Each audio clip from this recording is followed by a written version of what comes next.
Nothing will stop the suffering except an order from this court.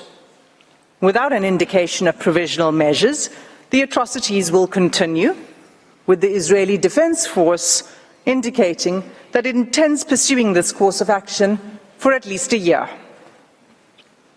In the words of the UN Under-Secretary General on 5 January 2024, I quote, "You think getting aid into Gaza is easy? Think again.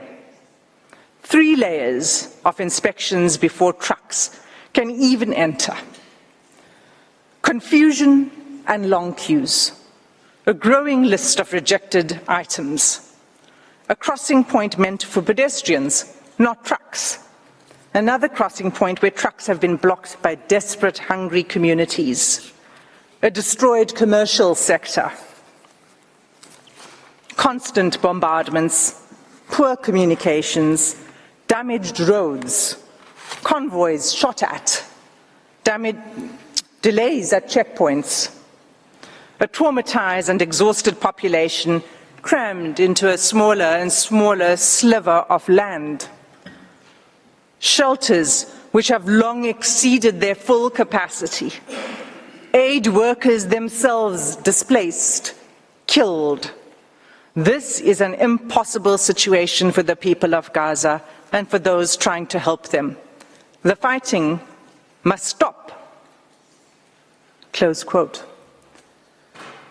Madam President, members of the court, that concludes my section on the genocidal conduct of Israel. I thank you for your patient attention, and I ask that you call Advocate Mukatobi to the podium to address the court on genocidal intent. Madam President, South Africa is not alone in drawing attention to Israel's genocidal rhetoric against Palestinians in Gaza. 15 United Nations special rapporteurs and 21 members of the United Nations working groups have warned that what is happening in Gaza reflects a genocide in the making and an overt intent to destroy the Palestinian people under occupation. Israel has a genocidal intent against the Palestinians in Gaza. That is evident from the way in which Israel's military attack is being conducted, which has been described by Ms. Hassim SC. It is systematic in its character and form. The mass displacement of the population of Gaza, headed into areas where they continue to be killed, and the deliberate creation of conditions that, quote, lead to a slow death, unquote. There is also the clear pattern of conduct, the targeting of family homes and civilian infrastructure, laying waste to vast areas of Gaza, and the bombing, shelling, and sniping of men, women, and children where they stand, the destruction of the health infrastructure, and lack of access to humanitarian assistance. So much so that as we stand today, 1% of the Palestinian population in Gaza has been systematically decimated, and 1 in 4 Gazans have been injured since 7 October. These 2 elements alone are capable of evidencing Israel's genocidal intent in relation to the whole or part of the Palestinian population in Gaza.